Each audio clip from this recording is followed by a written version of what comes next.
And welcome. This is Talking Real Estate with John Gibson. Sidekick Mark Warren. We've got a real special guest and we're brought to you by locatenegotiate.com.au.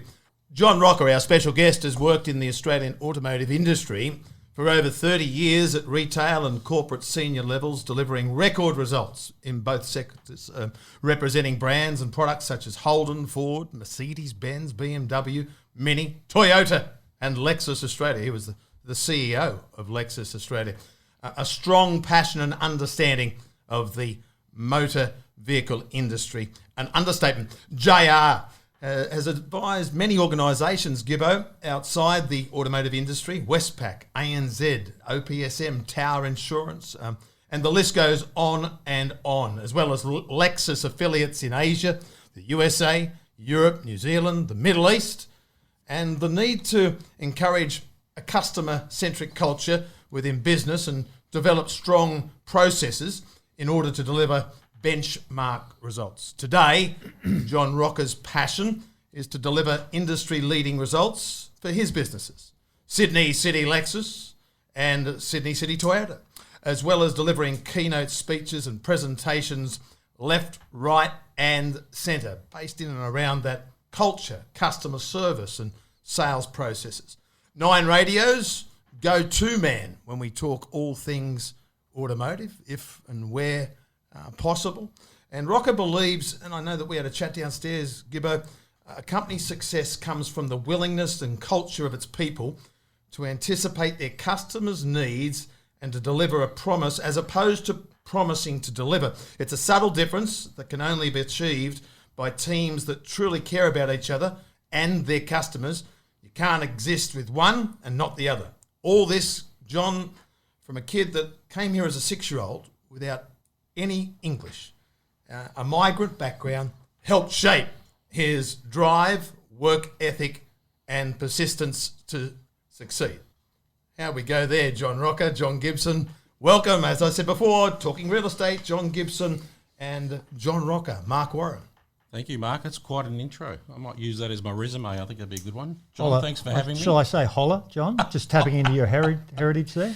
Hola, exactly, yeah. Is exactly. it holla or holla? It's hola. Hola. Hola. Yeah, it's spelt with H though, but we don't pronounce the H. Oh, I wrote it down it's right a bit anyway. Strange. It's a bit strange. I did see that in the notes. Very good. I did. I did my homework last night, mate. My pronunciation's not great. No, that's okay. But, We'll get there. We'll get there. well, I thought we'd just tap into, kick this off. I want to talk about your journey, John, but and we'll start with the market wrap. And, John, chime into the back line. Thank you. I will. I know you're a rugby league man. Love my rugby league. Love my real estate too, I've got to say. Yeah, good. That's why we got you in. Thank you. I'm This. looking forward to your input here because there are some synergies with property and car dealerships and Absolutely. especially the start of the pandemic, mate. So I look forward to sort of having a bit of a chat about that. Thank you, mate. Looking forward to it as well. Okay, you two gentlemen, friends, colleagues, and John, both Johns, very much mentors and confidants from my end here. Let's get into this. John Gibson, interest rates. Homeowners are wondering, will there ever be a reprieve? It's frightening. It's frightening. Well, the interesting part about that is that Sydney, for the last 3 months, has had growth in the property market. And, you scratch your head and you sort of go, well, there's a lot of pressure on households to, fund their mortgage. And you still think, well, are people battening down the hatches and just going to try and ride this out? Auction clearance rates are at 70%. And Brisbane and Melbourne have had growth the last month. Small growth, but it is growth. So you've got to think that, interest rates at some stage you would think would start to bite, especially people coming off fixed loans. They've gone from like 2% to 6%. You think that sort of their spending habits would change. Yeah, no doubt. I think the wave's coming. I think it's that lag factor as well, where interest rates have sort of come in to do a job. I don't think the job's completely been done just yet. I think we're feeling it. we're starting to feel it. I get a feeling that the darker side of what they're trying to do in terms of slowing down the economy has yet to sort of kick in. Are you finding that with with inquiry, the changes in inquiry, definitely in our industry, habits? John. Yeah, we're seeing that our order intake going from the highest of highs during COVID is now starting to normalise, and I think the government is doing that on purpose. And I think the reason why I say that is because our order intake is down 15 to 20% already. So we're seeing that lag factor.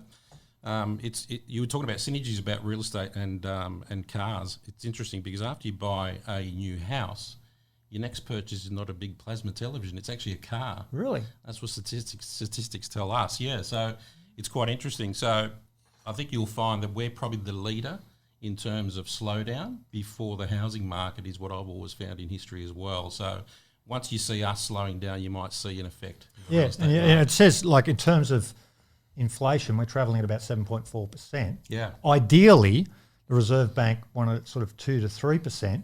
Oh, geez, it's a long way. It's a long way away, doesn't it? So I think the mail is that we're probably going to get a few more interest rates, and then we might see, based on the reports I've read, is that it's probably going to be more towards the end of next year until we get some sort of stabilisation. Can I jump in on you two professionals? Yeah. Fire away. You said to me during the week in a one-on-one mentoring session, and you also gave me some insight into another good friend of yours, Mark Burros, who basically gave you, I don't know, the truth. You talked about Australians having bad news amnesia. Yeah, I think I refer to that in many things that Australians do. We've got a happy nature about us. We sort of forget about bad news. And I was saying during the week when we were having a chat, Mark and I, that in the old days, when there was an election, the politician that put up the price of beer would lose the election. Very rarely has it been that the price of beer has gone up during an election and they've won, but it has happened. But we're all drinking at the bar the next day, having our schooners of beer on a hot day, and Aussies just get on with it. Yeah. So I find that we found through COVID that we're quite resilient. Yes. And we thought, we were just talking about it earlier, how we got the bad news at the start of COVID, and then we thought, what is COVID going to do to our lives? And in many cases, businesses actually improved. Others did go backwards, and there's definitely some pain out there. Yeah. But real estate, look what happened to real estate. Yeah. Look what happened to car sales. So you could never have predicted that. When exactly. When it was ground zero, the first 3 months, and I'm sitting on a beach with my kids on a Tuesday morning, and I'm going, this doesn't feel right. Yeah. What's around the corner? Yeah. And rolled ahead a few months, and then started to get some traction. Yes. And the rest was history. It went gangbusters. Exactly. And that traction is what I'm referring to in terms of Aussies, bad news and getting on with life. So regardless of what happens, I still think there's more pain to come. And I think we're very resilient, and I think that's where the amnesia comes in. And that insight, without throwing anyone under the bus, although he's very much he's in the face of the Reserve Bank. Yeah, Mr. Burros has indicated there's more to come. Look, I'm no expert when it comes to interest rates, but I've lived them for a long time through business and through life, and I actually think we're in for some more pain before the end of the year. Yes. I hope they do it sooner rather than later, because the sooner they give us the pain, the sooner the medicine comes to get over it. Yeah, absolutely. So, but I actually think we're in for a couple of hard years. I actually don't see an improvement or a decline or a reduction in interest rates till 25 at least. Yeah. Wow. Look, one of the big things in terms of the property market and how it's holding its own, there's been growth, is purely around stock. Stock is very, very tight. And you mix that in with, and I'll talk about it in a minute, in terms of immigration. You've got a couple 100,000 people coming in from overseas. They've got to have shelter. Yeah, absolutely. Well, the highest rate of immigrants in the next 2 years in our history, which is quite amazing. So, when you think about what that's going to do to the rental market, to the fact that we don't have enough stock now. I mean, I'm on the iPad every Friday night watching the football, looking at realestate.com or, whatever site, and there is literally no stock, and there hasn't been for, I'd say, over 2.5 years. Yeah. I don't see that changing, and I think this influx of immigrants is good when you look at the bottom line. You've got a lot more taxpayers. Correct. Taxpayers need a home to live in, and that's the issue. And there's a lot of upside, I guess, with the immigration, the mix. You've been big on immigration. Well, the John. thing is, it's immigration is huge in Australia. In all the countries in the world, I think our intake is bigger than anyone's per capita. So I think the good thing about that is that it helps the economy. There's more revenue. The government gets more revenue. All those sort of things. Skills. Yeah, absolutely. But those people, and that's another thing that drives the property market because that's demand. People are going to have shelter, as I said. And with skilled services brings money. But on the flip side of that is that all of a sudden, if you bring those people in and there's competition for jobs, and then those people who've got jobs and who have got property and got loans, and then all of a sudden they're out of a job, how do they service the loan? Absolutely. So it's a bit of a balance, isn't it? It is, yeah. You can't just bring. I think it's 1.5 million over the next 2 years. Yeah. That is massive. Yeah. Look, from experience, I'm an immigrant. I migrated in 1970, and my first home in Australia was a migrant living. It was called a hostel, a migrant hostel. Today, it's known as the Villawood Detention Centre, so it wasn't a detention centre at the time. Yeah. We'll be coming back to that. Yeah. My goodness. I want to definitely touch on that. Yeah. Just getting back to those interest rates, if you look at a chart I'm looking at here, and you look at all the increases over the years going back to 1959, I mean, you look at, for instance, 1960, 61, in between those years, there was a 10% increase. 1980 to 1982, there was a 47.9% increase. Between 1999 and 2000, there was 23.8% increase. And then we go on to 22 to 23, there's been a 121% increase. Yeah, it's massive when you put it on that scale, isn't it? Yeah. So it's like, are the shockwaves coming through our households, feeling the effects? And I think you're right. I think it's probably going to be delayed maybe 6 months down the track. People the handbrake will start coming on a bit. Yeah. And you mentioned it earlier, they're coming off those fixed rates as well. So once they come off that, it's a new ball game. Yeah, absolutely. Jay, I know we're going to go down your journey, but again, relating to John's point just there, you bought your first property with your beautiful wife, Veronique, at Greenacre when you were first involved with Lexus and 1 car to sell, 3 on the showroom, and driving back to, you related that to interest rates and driving a car worth the value of your home back in Greenacre. They thought you were a mobster. It was funny. I was working for Mercedes-Benz at one point, and the car I was driving was worth more than the townhouse I was living in. So that was quite interesting. I was a drug dealer in Greenacre. But, it was different days. Veronique worked for the bank, a major bank in those days, and we got a discounted mortgage rate of 18%. I was writing finance for new cars, Lexus, during the recession that we had to have at 26%. So wow. It's interesting. Wow. Yeah. Mr. Keating. Mr. Keating, yeah. Okay. All right, John or Johns, JR, Gibbo, take your pick. Is the Reserve Bank targeting the right people, John? Well, that's what I wanted to discuss. And I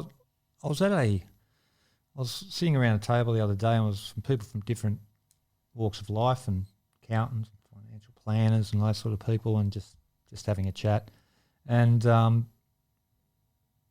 some of the conversation was around, is Reserve Bank targeting the right people? Because you've got the retirees there. They're having a field day at the moment, and they've obviously the interest rates are high. They're getting a better return on their money in the bank. They're getting good dividends coming through. I'd like your thoughts on that, John. They've had a long wait. Yeah, exactly. Retirees, right? So they haven't been earning much of recent years. But no, it's just an interesting perspective. What someone said, and I didn't agree or disagree with it. Yeah, no, I see it the same. I think at the end of the day, times are different, but we always relate. I relate to my team. The 26%. Going back to the 90s, they were different days. My townhouse was $163,000 when I bought it. It wasn't 1.163. Yeah. So I think we're at the point now that by the end of the year, if we think what is going to happen happens, we're at that level in terms of affordability because our incomes haven't gone at the same rate as our real estate property. But getting back to the lever of the government and the Reserve Bank, I think government has responsibility here as well. I think it's about, you know better than me, John, but I think it's 30% of Australians that actually have a mortgage. So the expectation is that we've pulled the lever on interest rates and 30% of the economy is going to try and fix the 70%. In my business mind, in my logical mind, it just tells me that that's a wrong mix. I think we need a government that's a little bit more brave, and I think it's time to pull the lever as New Zealand did and said, we all have this problem. We all need to contribute. It can't just be people with a mortgage. Let's increase our GST, should I say it. Yeah. Wow. And that is, we're at 10%. New Zealand went to 15%. Everybody contributes, whether you're buying a television or probably not an ice cream, a television or, whatever it is, we're all paying 15% instead of 10. Those who can't afford it or think twice, don't do it. That will automatically slow down the economy. Yeah. But we all contribute, not just mortgage holders. I like it. That makes John, a lot of sense. Gibbo? Yeah. I like it. I like it. I'll ask a question. Could it be tabled by the Libs? Do you think it's ammunition that they might be sitting on? Have you heard this elsewhere? Is it a possibility? Unfortunately, I think the elections are so close these days that nobody's brave enough. The edge, you win by Don't one rock or the boat, two seats. So 1 or 2 seats are critical. So to be frank, I don't think there's a government that's brave enough to do what they should be doing. Okay. I think it's a courage thing. Yeah, I want to play with most of them. Want to Flip play the with a coin. straight bat. Exactly. Yeah. But if you flip the coin, Grey Power were responsible for bringing the Morrison government to the table. Yep. Have you done that? I'm just really intrigued that you said the 15%. That excited me because I think Grey Power represents the numbers, and if you win the Grey Power, then you win government. Yeah. Look, to me, it's just levers. I mean, that's a big lever, interest rates. I mean, we can talk about road tolls in Sydney. The highest tolled city in the world is Sydney. Wow. People that drive from Parramatta to the city could spend And can you believe that? $30 to $60 a day. Can you believe that, Look, John? I know, like if I go out to, Castle Hill, Pennant Hills or anything, I'll go I'll go through the tunnel, then I'll get on the M2, and then if I want to go up to up the coast, you'll get on the North Connects, and it's going. All you can hear is beep beep beep beep all the way, and you go. People do that day in, day out. It's a hobby horse of mine because, and I say this very respectfully because there is a like substantial driving through tolls, substantial money in the western suburbs. But mate, some of these 90% of the people that do the work in the city come west of Blacktown, and they're paying 90% of the hurt. You can't. It doesn't. You just can't do it. It's just, mate. You got me on a hobby horse. It's a disgrace. Yeah. Look, we've got young apprentices that we hire in our business that are technicians. They live in the western suburbs. They travel. I've had parents call me saying, "Look, my son earns, $13.50 an hour when that was the rate at the time. It isn't now. It's a little bit better now, but it's not much better, and it's not big enough. We actually pay above the award, but." People are saying, my son leaves home when it's dark in winter. Yeah. He gets home after dark in winter. Yeah. And at the end, when he doesn't pay any board, but by the time he pays off his car and goes and has a couple of drinks with his mates or goes out and lives his life, he's got $50 to live on. Yeah. We're not going to solve the problems of the world here, but getting back to your question, I think that lever of interest rates is just one lever, and it's a multitude of things that can help the economy improve. Yeah. And we all have to contribute, not just mortgage holders. Yeah. In my view. Locate, negotiate. They're the people that bring you John Gibson talking real estate. Mark Warren, our very special guest, Managing Director, Dealer Principal, Sydney City Toyota, Sydney City Lexus, Mr. John Roca. You can call him JR. Gibbo, where do we go to next? Well, I think that, we discuss it, Mark, in terms of like locations, where is a good location city? Because I get asked all the time. Yeah. Where is good? And it's all about what affordability, what can you afford, where, and that will narrow the gap of where you can buy. Yes. So I think that history will show you that, the capital cities anywhere within close range to a CBD or unless it's, there's a lot of, I've talked about it before, there's a lot of interest out the west now, and of course to the second airport, all the infrastructure and the people and population, a lot of it's moving out there, so there's going to create jobs. So there's a lot of interest in real estate. But the median house price, like if you're buying a house in Sydney, the median house price is 1.46 million. Wow. You know, and you know nothing comes cheap in Sydney. That's up there, isn't it? Yeah, absolutely. So, like, I mean, an area like if someone wants entry level, it's a lot of money when you say entry level for a house, you know, and you talk about areas. I mean, if you look at areas like Borkham Hills, very strong location. For good family as you do. Yeah. And, you know, it's a lot of very popular. It's got, you know, schools and people want to be in those areas because of the, you know, it's a good family location. Just off the motorway, and you're in the city and you're on the bridge in 20 minutes without traffic. And, you know, the increase in Borkham Hills during the pandemic from 2020 to now, you know, has been 37%. Wow. 37%. You know, that was during the pandemic, and obviously there was a bit of an adjustment in the last year. Now things are starting to pick up. But the fall from the 37% was only 2.9%, and now that's probably increased another 3% now. Yes. So it's been that's pretty solid area. That brings it to 1.65. I can talk on that because my father's now in retirement. His hobby is, as you know, I call him a tyre kicker. I can say that. He's viewed 200 homes in the last 12 months. That's not a joke. That's true, John.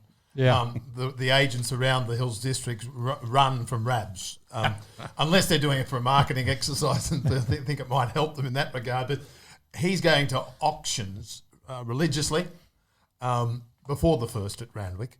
And and he's telling me, he's saying, I went to one on the weekend. There was 200 people.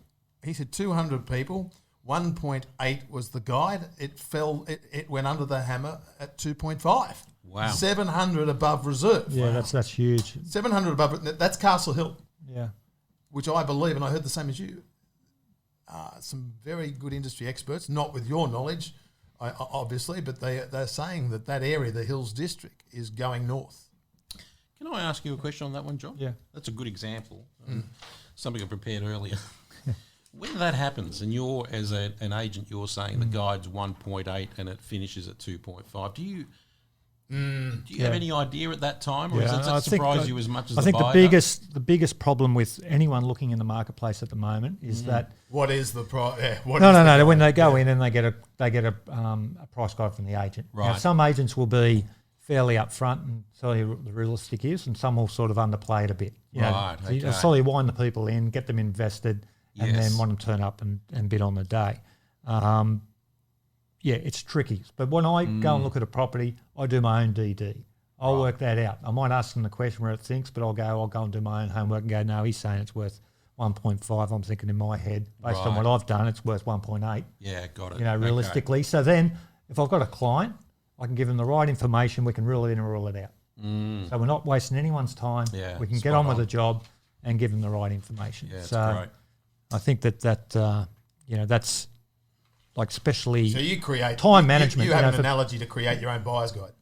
Well, it's just, I mean, you've got all the algorithm, right? The thing is, the good thing about these days is you've got all the online tools. Yeah. You know, you can rely on. Yeah. But you got to have your professional judgment as well.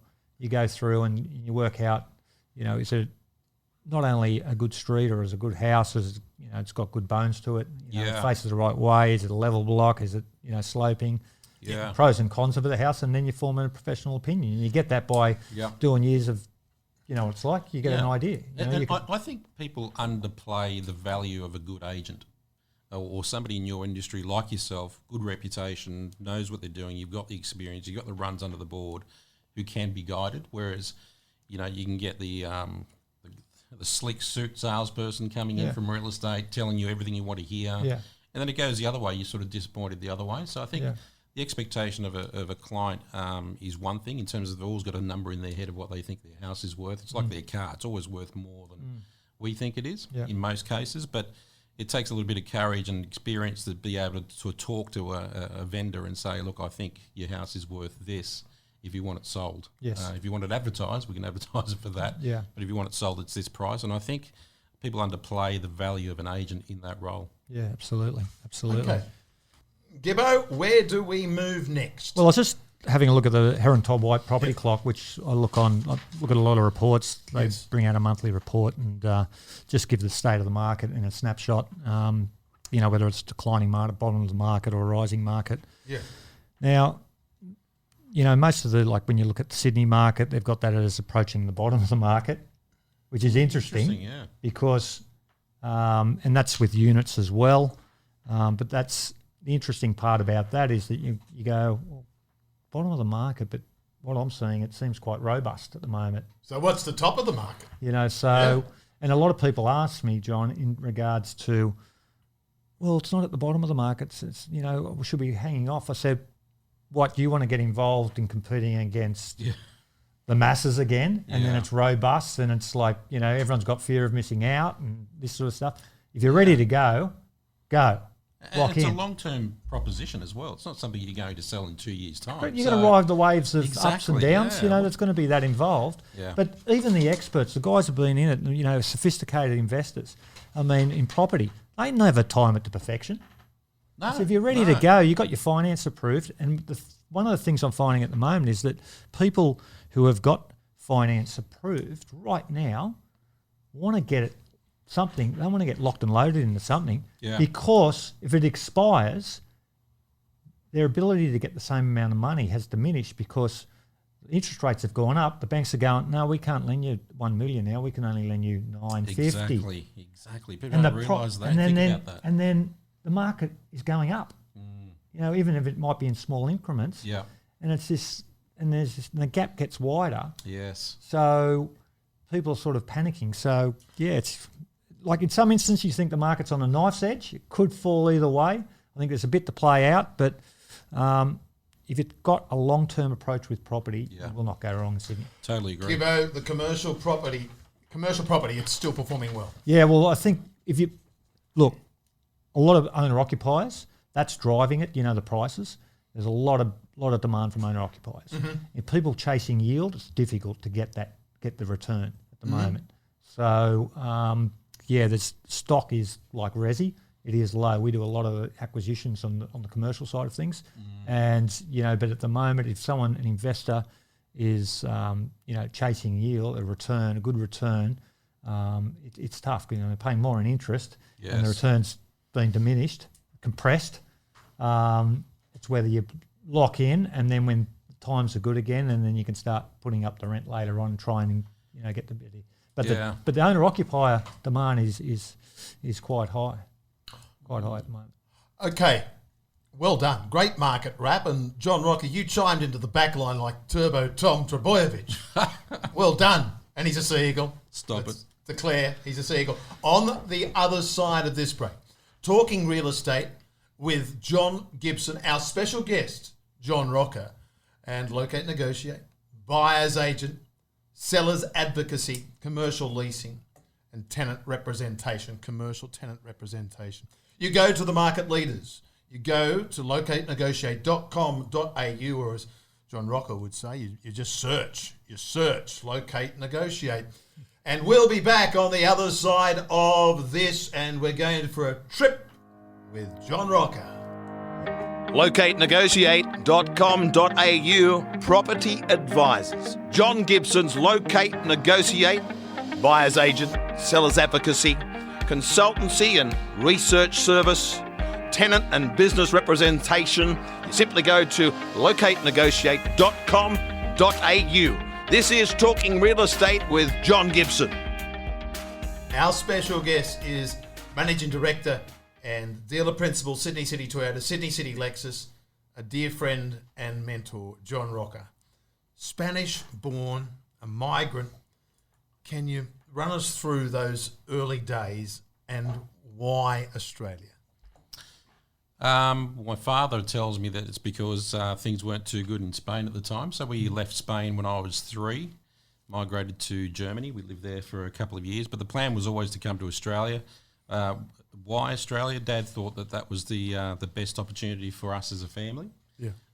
It was either that or the United States, and I'm glad he picked Australia. But that's the short story. And we migrated in 1970. Our first home in Australia was the immigrant hostel, which used to exist for migrants. It was in Villawood.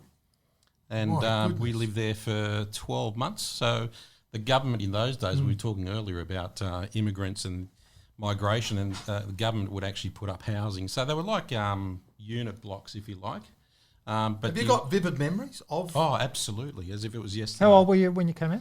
I was 6. 6? Yeah, 6 when I got here. Didn't speak a word of English. Fluent in Spanish, still am. But What about a Mauritian? lot of German as well. What No about Mauritian, no French. No French, really? No. But my Veronique wife, is Veronique Mauritian. migrated the same year. Your better half. Yeah. Yeah, my much better half. And you can't speak She- French. You can't speak French. No, no. There's a similarity in Italian, French and Spanish, but they are different languages. So, yeah. So was that a huge barrier, like the language barrier for your parents? Must have been. Oh, it Like was. coming to Australia, Look, like- it still is for my parents, I've got Yeah. to say. It's interesting because my mum's a seamstress. She used to make suits, handmade suits. Wow. And when she migrated, it was the Italians that were doing it here in Australia. So she moved into a company called Angelo Vidal, and she made men's suits by hand. And it's a real craft and an art. It doesn't happen that way anymore. It's all done by machine. But she ended up working with a group of Italians and became fluent in Italian. With very broken English, and that still exists today. But look, they managed to get their way through. My dad had a jewellery business. He was a retailer in jewellery. He was a manufacturer in jewellery. So how do you get started? Like you get out here, It fascinates me. you know, like so. He started working for a jeweller in Pitt Street in the city as a worker within the jewellery sort of factory, if you like, handmade jewellery, and then sort of branched out and thought he could do it himself. And then as a family, I remember coming back from school and sort of, sitting in the workshop that was behind the retail store and have a bit of a play with some of the customers and sort of watch Dad as he's in his broken English and Spanish. But it was in Campsie in those days, in Beamy Street, in the main drag, and that was very highly immigrant sort of focused as a suburb. Yep. A lot of Italians, there were Spanish, Greeks, everything, Lebanese. Yeah. So a lot of his clients were from overseas. So in their broken English, they'd speak broken English to him. He'd speak broken English back to them. Spanglish. And exactly. Yeah, And yeah. somehow they worked it out. But it was interesting. I remember my first day at school at Guildford, and they sort of had they called the class in, and I was the new immigrant student that came in. And they gave everybody a star. They cut the cardboard cutout star that they sort of pinned on our uniform. And they read straight off my passport, which is Juan, which is John in Spanish. And it was Juan. And I couldn't, I felt isolated as it was because I couldn't speak a word of English.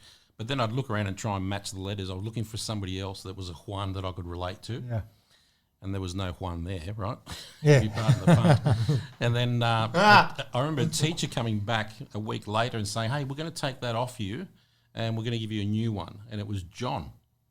And I remember looking around the class and there were a lot of Johns in the class. And from that minute on, I felt I was Australian. Yeah. I thought, From that here minute? we go. From that minute on, I thought, you know what? I'm part of this group now. Wow. How long do you take you for, like, in terms of being able To speak start the language? speak to English and be able to, like, fully confident and just Not long. I think maybe a year to 2 years. Well, within the first 6 months, kids are like sponges. yeah.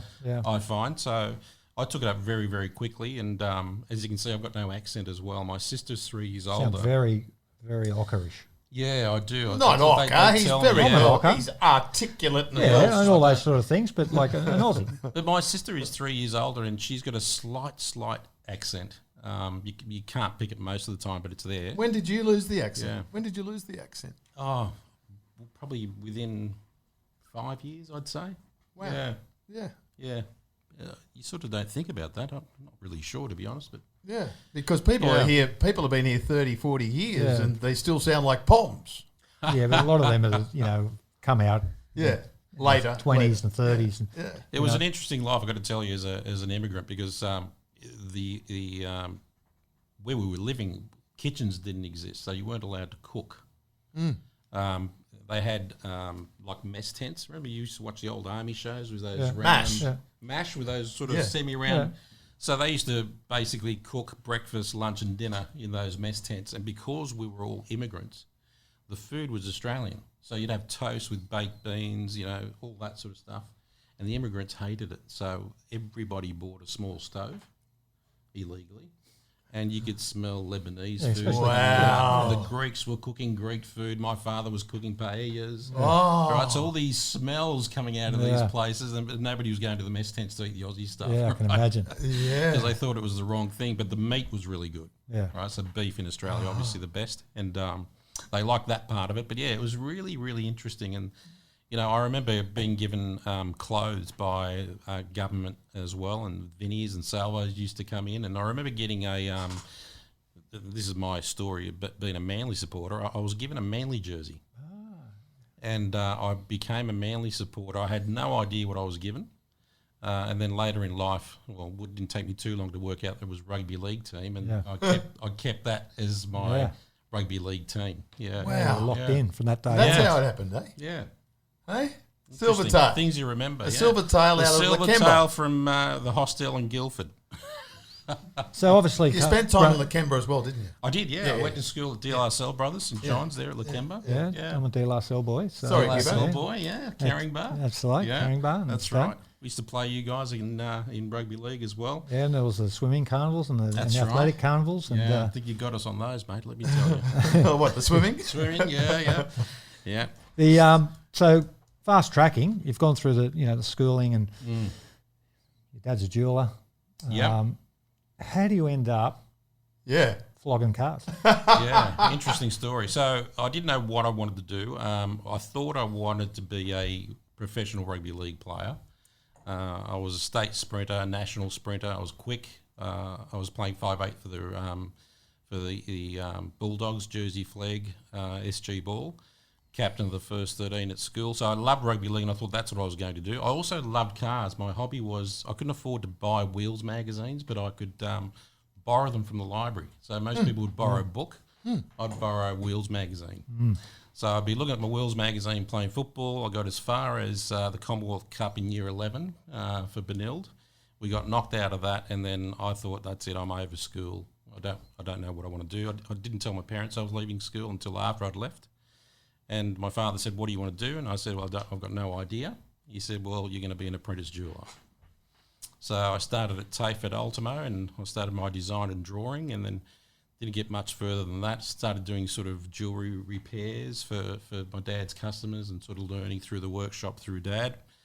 And just looked out the window every day thinking, what the hell is going on out there? I can't be sitting here still watching the world go by. So the club said, well, we can give you a job. We've got two sponsors. We've got the Suttons Motor Group, and we've got Rothmans Tobacco, because you could have sponsorship of tobacco in those days. Yeah. It wasn't a no-no. So long story short... It was the Winfield Cup. Yeah. And I didn't want to sell tobacco, but I loved cars. So I said, if I can sell cars, I'll give that a go. So they set me up with an interview. I was a big afro-haired sort of young bloke. Skinny. They couldn't put weight on me. I remember Gus Gould taking me to the pub at Belmore a few times. Wow. My dietitian gave me a few schooners so I could put on some weight. The Guinness.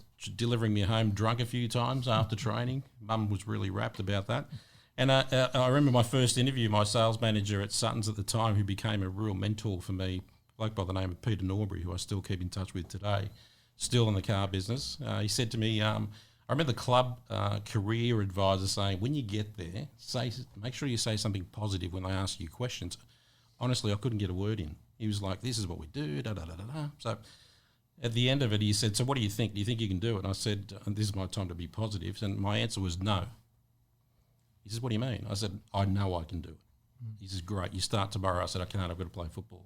But during the interview, he said to me, do you smoke? I said, no, I don't. He said, you'll be smoking in 6 months' time. I said, no, I don't think so.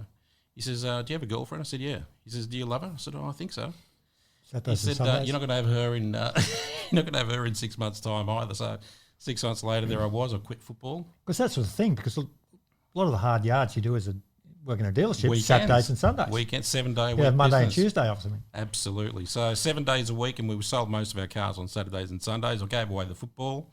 An apprentice in those days was earning, I don't know, $17,500 a year, which is what I was getting paid as a jeweller, apprentice jeweller. And I earned $45,000 in 1983 as an 18-year-old, thinking I've made it.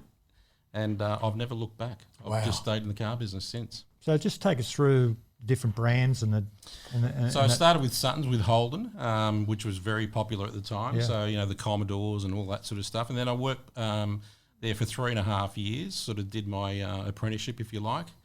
And then I was poached to go to Ford, which I didn't like. I only stayed there at Peter Warren's for about 12 months.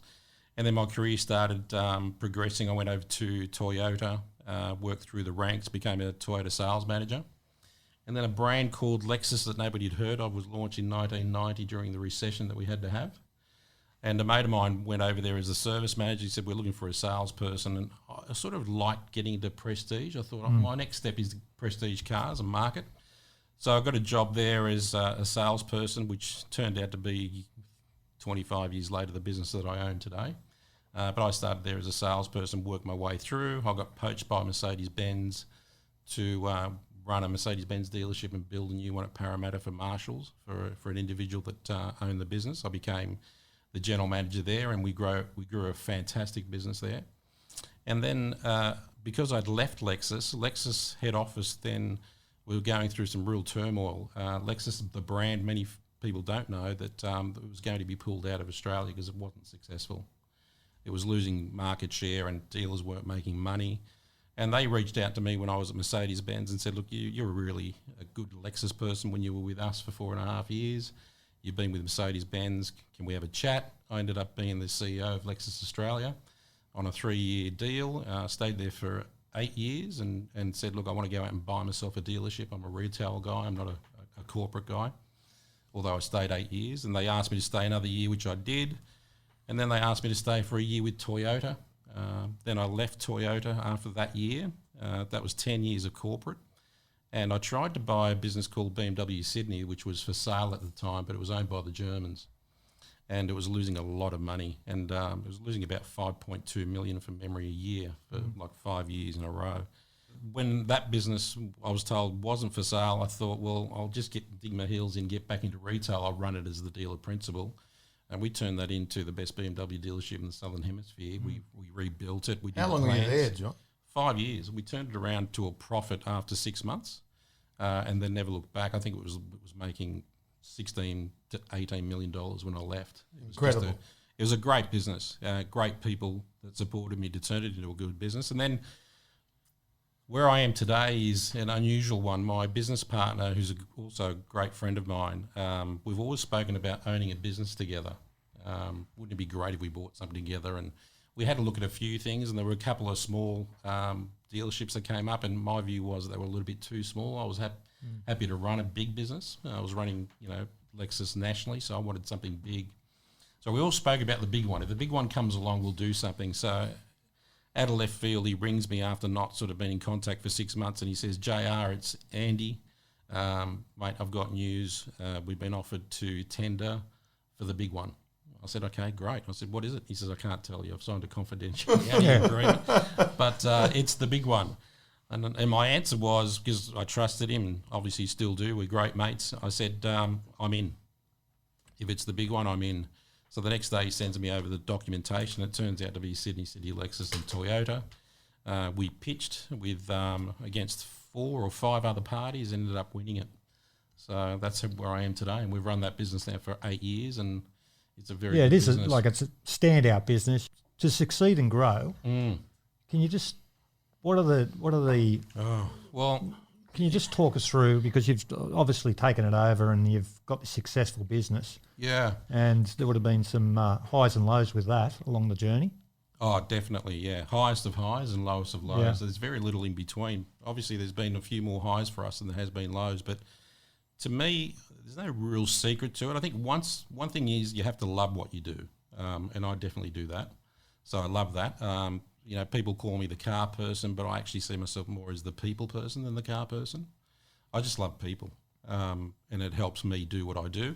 And then I try and sort of instill that in my staff. I can't do it without my staff. So building a good team of people that think the way you think and understand what you want as their leader. And then your job as the leader is to give them everything they need to do to be successful, to do their job. And that's it. John Roca, our special guest on Talking Real Estate with John Gibson. I was making the point earlier, Sydney City Toyota. Sydney City Lexus, the biggest dealerships in the Southern Hemisphere. Such is the scope of John's work, and you mentioned how many employees, and I don't know how this man does what he does. I've never heard him raise his voice, and yet can make a point. He's quite incredible, and he knows I'm talking the truth. He can make a point and then just stop, and usually other people in the room stop. Yeah, I think he's, you know what? Thought-provoking, I think, is your method. Just thought of that. Thought-provoking. Thought-provoking. Yeah, to people that are listening. Talking real estate with John Gibson, your sidekick Mark Warren, special guest John Roca. John, I heard you speak about empathy as a major contributing factor to your success. Is it true when employees know how to be empathetic, they can use their improved communication skills to better relate to customers? Yeah, absolutely. I think empathy for me is I call it my own silver bullet. I think empathy, we always talk about putting ourselves in the shoes of the customer, but that's about as far as it goes a lot of the time. I mean, there are people that do what I do extremely well and sometimes better than me as well. So I'm not perfect, but I do focus on empathy. I focus on putting myself in the place of the consumer, and I think about not only what I need to do with them while they're with me, when they come into the dealership, but I actually go back a lot further than that.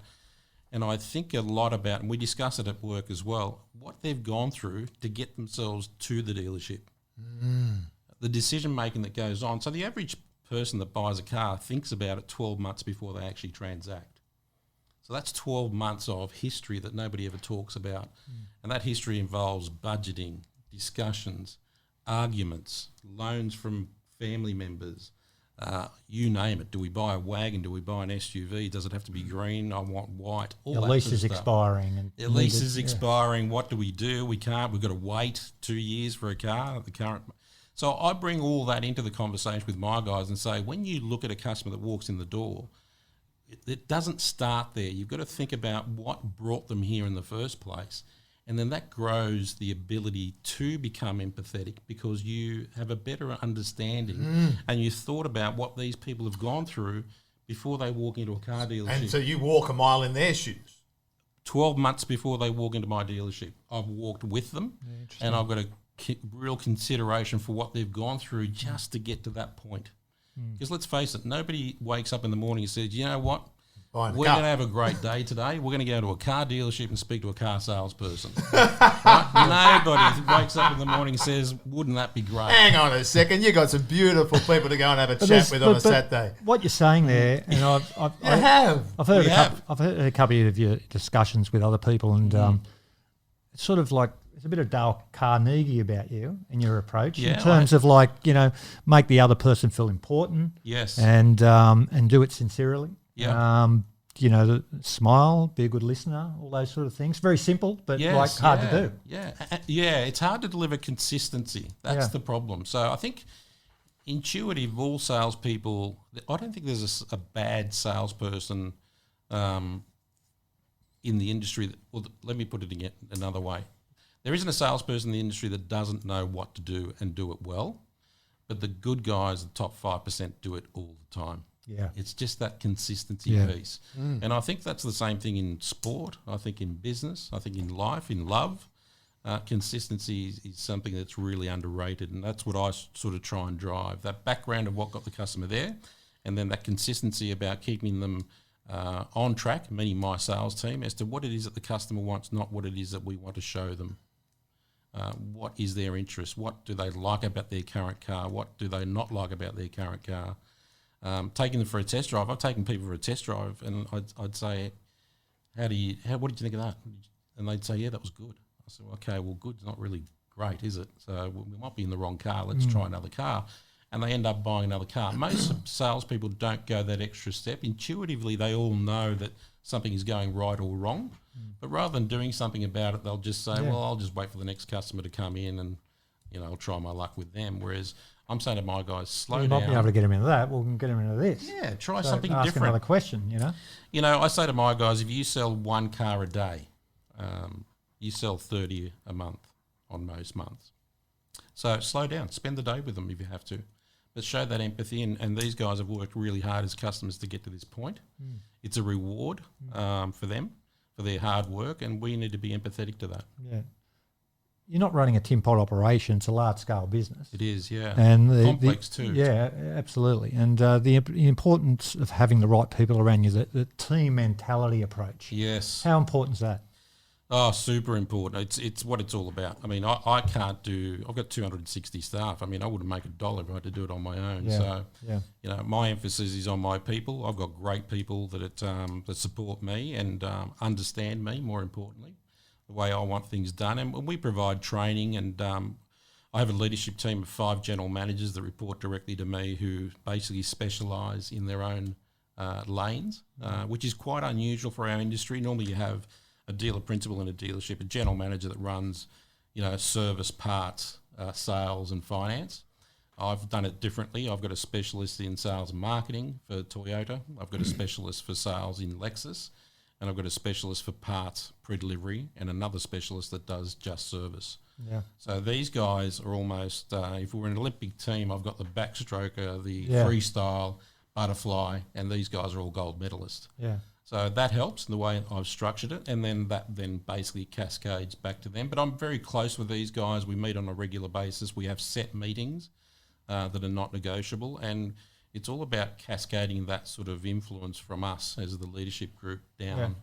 And we also like working from the bottom up. So we like talking to everybody in the business, because some of our best ideas come from people that are on the ground. Yeah, changing spark plugs. You know, exactly. Is did you find it when you were in growth mode that to delegate was tough? Yes, yeah. One of my biggest challenges in management when I got into management was, you know, stopping doing things myself. And you know, we do that well, but we don't do it as well as we should. It's actually a focus for the Magnificent Five at the moment that I call my GMs. That I've done a lot of development with them, and we're lacking their development on the next person down. And we're really focused on that now, because they're our leaders coming through, and then they've got people to report to them who are going to take their roles. Yeah. JR, what drives you? What gets you fired up for the day? Apart from my long walks on the coast. Oh, yeah. Jeez, if we ever get to that, let me tell you. You don't walk, you run. Not these days. I've never seen a faster walker. I'm sure you get back to it. What drives me? You'll get him today. Yeah. I will. I've got a sore leg, listeners. Probably the only day I get him on crutches, I'd say. What motivates me? I think I just love what I do. I'm not somebody that sort of wakes up in the morning and has an a thought in my mind, but I'm very well prepared for the day. Epiphany, rather. Yeah, exactly. Yeah. My desk is clean when I leave. I leave very late. I normally leave about 7:30. But my desk what he calls a half day. When he leaves at 8 p.m, he said, I'm having an early one. Yeah, I'm having the rest of the day off if I leave at 5. But I just prepare myself for the next day. One thing that I don't think I need motivating is probably the answer. I've never really thought about it that way, but I don't think I need motivating. I enjoy what I do. I find it as a challenge. It's not easy, but I just like the challenge. And every day for me is different. You simply go to locatenegotiate.com.au. John Gibson's locatenegotiate.com.au. Buyer's agent, seller's advocacy, consultancy and research advice. locatenegotiate.com.au. You're talking real estate with John Gibson. What are your key business tips that could apply to any business?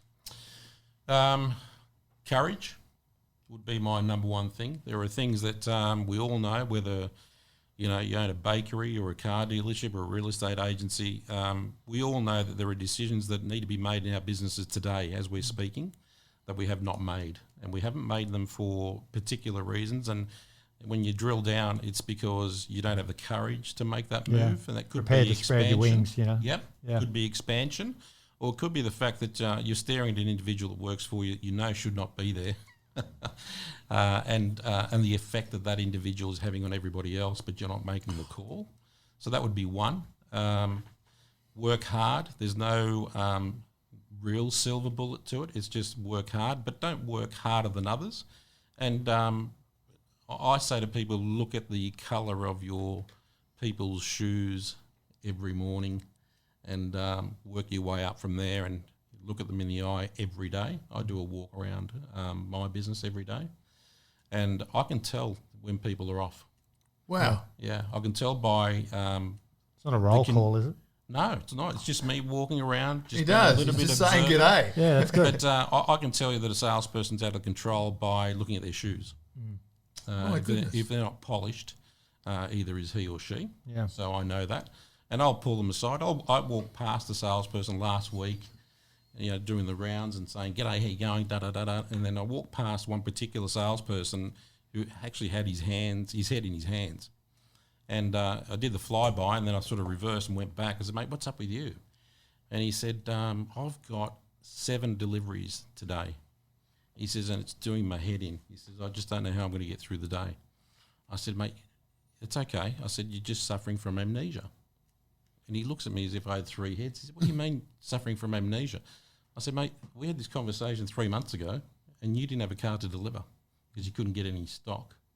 You had your hands on your head. Now you've got 7 cars to deliver. Isn't that good?" Good problem to have. Yeah, I said, it's a good problem, but you obviously haven't organised yourself well enough, so how can I help you get through the day? And I think that's where the empathy comes, not just for the customer, for your staff.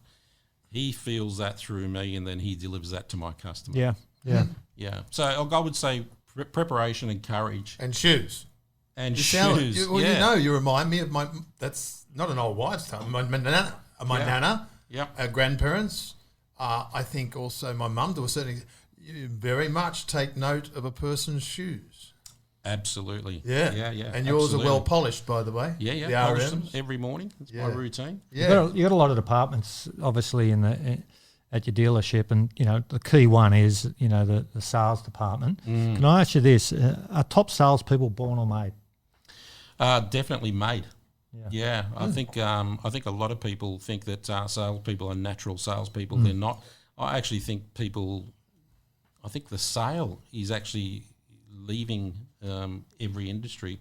I think it's now more of a what would you call it? I don't think you sell things anymore. There is a level of selling where you need to push a customer into a decision, to make a decision, because sometimes they can't help themselves or decide themselves. So a good person knows how to do that. But short answer, well-trained individuals with a good smile on their face and a little bit of enthusiasm can be the best salesperson if they're trained well enough to do so. I've just gone back to one of my last questions, but I'm going to fast track it. But back in the old days when I'm in my 20s and go into a dealership, right? Come on, give him some, JR. No, so you go in there and you'd sort of like, you sort of have an idea of what you wanted. Next thing all of a sudden you've bought a car. Yep. And next thing there's blokes hold you in the hand and taking you to the other room and you stitched up with the finance and you're bloody out and you go, I got home, I got a new car, what happened? But is your way of thinking now is that it's got to be an experience. They've got to walk out of there. They're going to be happy on the walk in, happy on the walk out. They've got to have a memorable experience because we're thinking ahead, because when they're thinking a car, we're thinking they want them to come back in here thinking they had a great experience, versus before where it was just like a transaction. Oh, look, when I was trained to sell cars originally as a trainee salesperson in 1983, it was wham, bam, thank you, ma'am, right? If you let a customer walk, the chances are you might walk with them. Whoa. And lose your job. So, my induction to the car industry was, and I won't forget his name either, I was introduced to a Michael Meal. He said, "John, this is Michael Meal." I thought you were going to say Tony Packard. Yeah, good We're up the example. Windsor Road from Good Roca example. Hills and let me do it right for you. A bit controversial, that one. Yes. But they introduced Michael. They said, you and Michael are sharing this desk, and the one that sells the most cars at the end of the month gets to keep it. Yeah. That was my induction to the car business. Things have changed, thank God, since then. But in those days, it was if somebody walked in, you had to sell them a car. And if you didn't, you weren't doing your job. And let me tell you, we've just flipped it, completely. We see ourselves. Do you remember the motor show? The Sydney Motor Show? Yep. We used to have the host at the motor show. Today in retail land, the best example I can give you more consistent would be your Apple store, where you've got, Apple geniuses that walk around the store. That's how I see the modern salesperson, more of an Apple genius sort of, and there are, BMW actually have geniuses in their stores. that don't sell cars that help customers sort of get familiar with the vehicle. dealership. But the cars these days have got so much tech in them. Yes. And Yeah. computer systems. Yeah. You almost have to be that tech-oriented person. Eh? Absolutely. And a lot of the research is done by the customer before they get there. Yeah. So it's all online. But we basically walk them through and settle them on the right car. We don't really talk about money or trade-in or the rest of it until we know and are satisfied that the car that I'm giving you is the one that fits your purpose based on what you've told me you need. That's the most important part. And then the rest of it is we've got processes in place that are not negotiables in terms of the sales or road to a sale. Yep. And we try not to jump out of that, but we also tailor make it to the individual at the same time. Okay. Can I backtrack a little bit? Go. Right. So just a little bit of light-hearted stuff. John Roca, Sydney City Toyota, where you're treated best. Very good voiceover guy, that guy. Yeah, it sounds familiar. Did it happen? Sound a Because lot like him. did it happen? Gibbo touched on it. Now tell me if I'm, because I sell intangibles, really, when you think about Yeah, it. you do. So with Warren Media, and a part of that, I suppose I know a little bit about your business, or a lot more now. Yeah, well, but that's been going. You're involved with the business, yeah, But exactly. 30 years also selling into my key areas were automotive. So I've met some people along the way, Yeah. and some of them became friends. Now, did they ever used to drop the $5 or $10 note and pick it up and give it to a prospect? And is it true they would also throw your keys on the roof? I've heard of both. I haven't Yeah. experienced either, but Have you seen it? no, I haven't seen it. The $5 note, I've seen the movie with the fishing line. Yeah. I've seen that one, but I had heard that there was a particular individual that owned a car dealership that was second-hand on Parramatta Road, where Parramatta Road got their reputation with the keys and the trading were left or thrown on the roof. So the idea was that if the customer wanted to leave in their car, they couldn't because the keys were on the roof. So you bought a car. Because they didn't buy a car, so they couldn't leave. But no, look, in the old days, I'll give you a quick. This is about as ugly as it got in Sutton's at the time, and it wasn't ugly. It was. They used to have. Do you remember the old cafe bars? A lot of people listening might be too young to remember, but there used to be a cafe bar that used to flip sort of coffee into a plastic James cup. Hardy. We used to have one at James Yeah, Hardy. I was a like truckie's cafe bar. offsider. Nothing fancy. It's just instant coffee in a cup with water and then Coffee you got at the footy. Styrofoam. exactly. Styrofoam. Yeah, good or environmental plastic. stuff. But they used to teach us not to use milk, but use milk powder. Yeah, the because powder. which was in the cafe machine, and that kept the customer there longer because the coffee was too Sure, hot the to waiting room. drink. You just have it there. The coffee was too hot to drink. So that was one of the ploys in those days. Of course, these days you can get a macchiato or a short black. Or Oh, soy absolutely. milk Your or- new Lexus showroom, my Yeah. goodness. Hey, if you would like a nice coffee, head for Sydney Yeah, it's City not a bad Lexus. place to stop. Yeah, absolutely. And you're more than welcome too. I've got to tell you. Yeah. I was just, it's interesting, when you see with dealerships throughout Sydney, and a lot of these guys who bought all this land up, Yes. back in, Sutton's, for example, where Sutton's were positioned Yeah, on Link acreage, Road, on acreage road, and that was sort of redundant industrial land, Yes. which then got rezoned. Yep. And because the value of the land went up, I mean, Yes. their land tax went, I think I read it went to like $5 million a year. But they're sitting on a windfall because Amazing. you got high-rise Harry wanting to buy their land and all that sort of stuff. High-rise Harry. Harry Sugarloaf and all that sort of stuff. I like that, Gibbo. Yeah, and Very but good. there's not many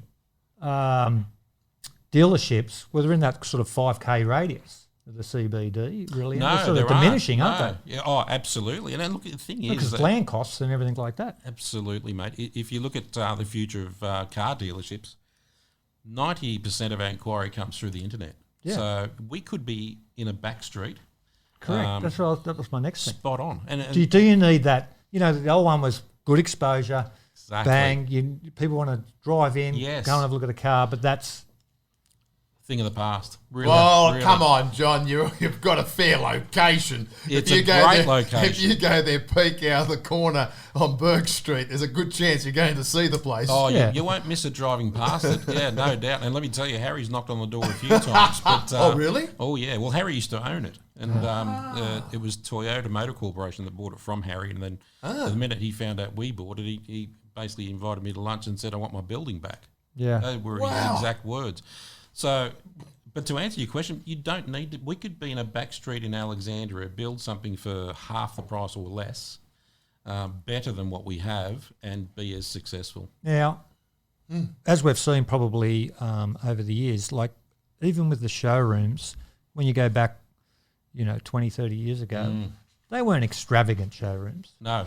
But now, you've got to have a showroom that complements the brand. Oh, absolutely. And the brands are so instilled in that as well. I mean, so the fit out costs. Absolutely. We have a fragrance. I mean, we walk into Lexus, it has a fragrance, like a 5-star, 6-star hotel. Yeah. It Like has to Sofitel smell. has its own. I remember Dino told us that. Dino Mezzatesta, when he was with the Core, John, he talked about each brand. Sofitel has its own fragrance. Wow. It's part of the experience. So you walk into Toyota, it has a different fragrance. Lexus has another. We've got tiles that are designed specifically to be able to reflect the undercarriage of the vehicle. Yeah. So you can see underneath the car. We've got lounges that are set at a certain height, so no matter how old you are, you can get out of the seat. Yeah. So we think about detail such as that, and then warmer and using wood, carpet, as The whole opposed to experience just about tiles. walking in and Everything. Well, I've got a what we call a kookaburra, which is like a maitre d' at a restaurant, and my Lexus dealership, who's I've known for a long time, John Alaga. Okay. Yeah. Who's fantastic at his job, and we've sort of promoted him now. He's working through the ranks, but he's basically the maitre d' of the dealership. So if you walk in, what we don't want is to approach you the minute you get in without being able to settle. In the old days, we were taught against that. So we'd say, there was an expression, don't let them graze.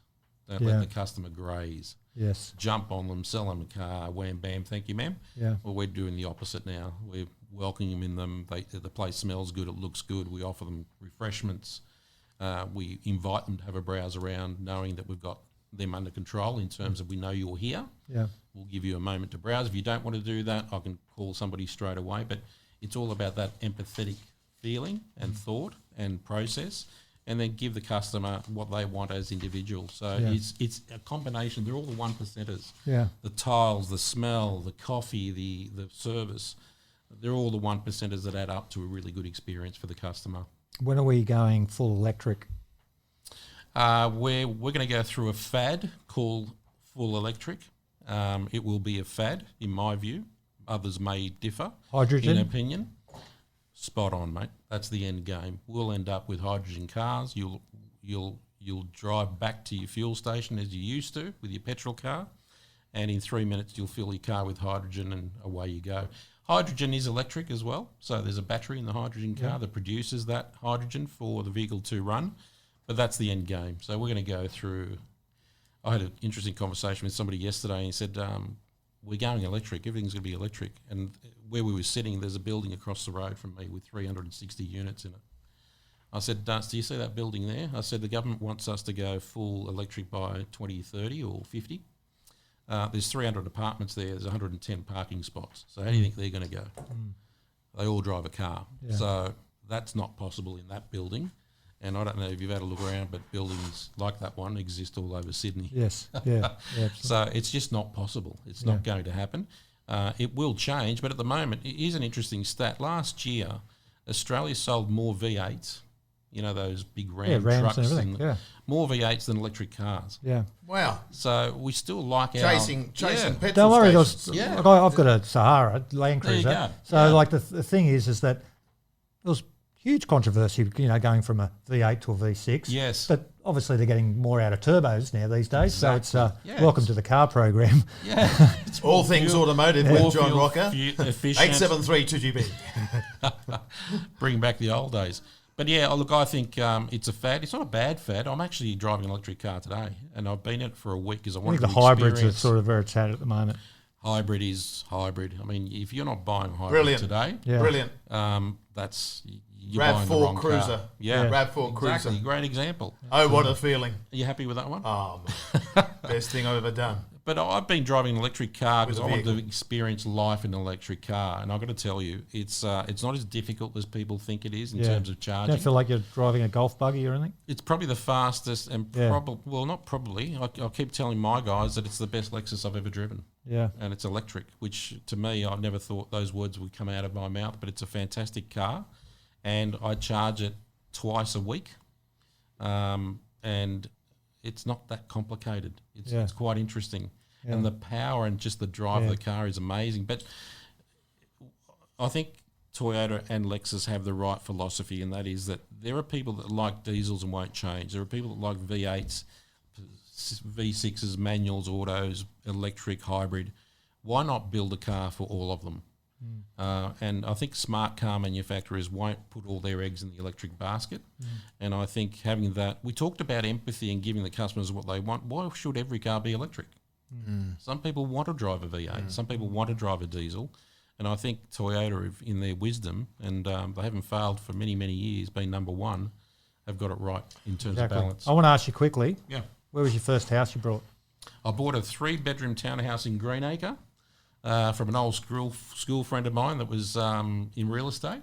Yeah. I paid $163,000 for it. I had it for 4 years, and I sold it for $165,000. It's funny, though, we was talking about people buying real estate, and, I wanted to buy in Paddington, but I knew I couldn't afford it. So I think that's where the mistakes come from the youth of today, that they want to start in Paddington. I've only just bought in Paddington, actually, a year ago. I was telling you earlier. And I think the trick is get into the market somewhere. But, mine was Greenacre, and I never thought that I'd end up, owning what I own now in terms of property. But you've got to start somewhere, and I don't think, scratching your head thinking I want to be in Paddington or nothing is the right strategy. Yeah, I think that with people getting out, just get into the market, try and get into a blue chip location. Yes. And don't overthink it. Yeah. And spot on. And then you'll reap the rewards. Yeah, spot on. As we wrap up with our very special guest, John Roca, Sydney City Toyota, Sydney City Lexus, John Gibson, talking real estate, locatenegotiate.com.au, search Locate Negotiate. As I looking on the ASX for hydrogen shares biggest players. Can you fast track, which I'm intrigued by, and you've passed on to me, and I try to implement the 5 bomb theory. Yeah, sure. Most business owners would relate to this one, or anybody that's running a business. I have a theory that when I wake up in the morning, shit's going to happen, right? 3 locations, hundreds of customers will walk into my service departments and sales departments every day, and I've got 260 staff, as we mentioned before. And I think 5 bombs are going to go off today. I don't know where, I don't know what time, I don't know what department, but I'm prepared for 5 bombs. And I've lived by that theory for a long time, and when a bomb goes off and everybody panics and runs into my office and said, hey, a bomb's gone off, I'm like, okay, great. Yeah. There's one. Where is it? Yeah, let's go and defuse it. And I don't think I've ever had a day where I've had more than 3. So my philosophy is when the shit hits the fan, you got to keep it cool. You're the leader. At the end of the day, we all look back at bad days and we think we got through it. So why should today be any different? So, I look at my 5 bombs and think, if I have a day with no bombs, it's an excellent day. Do you have those? Yeah, most days no bombs. No bombs, yeah. We sort of train ourselves to not create bombs. So we avoid them at all costs, but they do happen, and they happen every week. And some days are 3, some days are 2, some days are 1, and most days are none. But, I think you've just got to show that leadership, and I instill that in all my managers, and let's just get through it. It's okay. Yeah, good tip. Real good tip. Gibbo, final word, and we wrap it up. Absolutely. Mark. What's your final word? You got a final question for Johnny? My final question is, I've already said my final question. That's okay. and that's okay. And you know what? We're not cutting that because this is conversational, right? Exactly. Ad lib, well done. And I think, for what it's worth, and I've been doing interviews on and off the best part of, shows my age, but 32 years. You are at your absolute best today. Thanks, mate. You were your volume level was empathy. Very nice, mate. That's called empathy. Blow my ears off today. I'm that's happy called with empathy. I got a sore leg, and he's been ribbing me about, getting out the violin. And this is all from a person where his mate broke his cheekbone and he told him to toughen up and bought him a peanut brittle.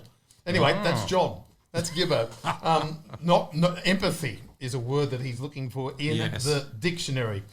It's always a pleasure to catch up with friends. John Gibson, John. Managing Director. Thank you, John. Thanks for having me. Negotiate. Pleasure. And two of you, mentors and guides and confidants. And that was, I don't know, I'm looking at Harry over here, Paris Media. That was wonderful. It feels good. I don't know how we're going to limit to 4 pointers, but we'll try. And Mia will help me in that regard. John Roca, you're a star, and keep doing great things in business and just stay the same as a person because you are awesome. Thank you, Mark. Thanks for your support and friendship. And John, thanks for having me. It's been a real pleasure. Thanks We'll be very doing much. coffee soon, mate. We will, mate. Look forward to Maybe it. a beer. LocateNegotiate.com.au. Until next time, on behalf of John Gibson, John Roca, I'm Mark Warren, and it's bye for now.